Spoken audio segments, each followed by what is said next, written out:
বিভিন্ন দেশের পতাকা, ব্যানার ও ফেস্টুন হাতে লস অ্যাঞ্জেলেসের রাস্তায় হাজারো মানুষ।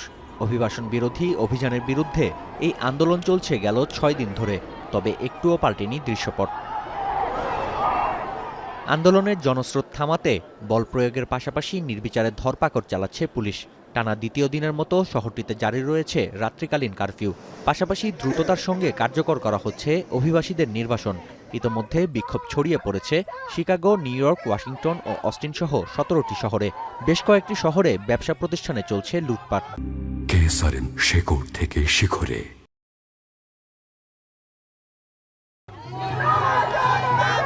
বিতর্ক সত্ত্বেও ক্যালিফোর্নিয়ায় কাজ করছে ৪,০০০ ন্যাশনাল গার্ড সদস্য। শনিবারের মধ্যে মাঠে নামছে আরও ৭০০ মেরিন সদস্য।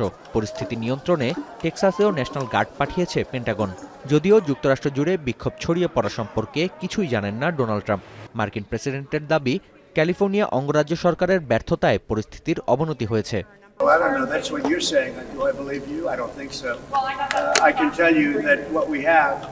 What we have is a situation in Los Angeles that was caused by gross incompetence. They didn't have the police to handle it. The police were asking us to come in. লস অ্যাঞ্জেলেসের মেয়রের দাবি, আন্দোলনকে উস্কে দিয়েছে white house. বিপরীতে বেআইনি কার্যক্রমে জড়িতদের সাজা নিশ্চিত করা হবে বলে জানিয়েছেন শহরটির ডিস্ট্রিক্ট অ্যাটর্নি। এদিকে অভিবাসন বিরোধী অভিযানে ন্যাশনাল গার্ড ও মেরিন সদস্য মোতায়েনে ট্রাম্প প্রশাসনের সিদ্ধান্ত গড়িয়েছে আদালতে। বৃহস্পতিবার এ বিষয়ে চলবে শুনানি।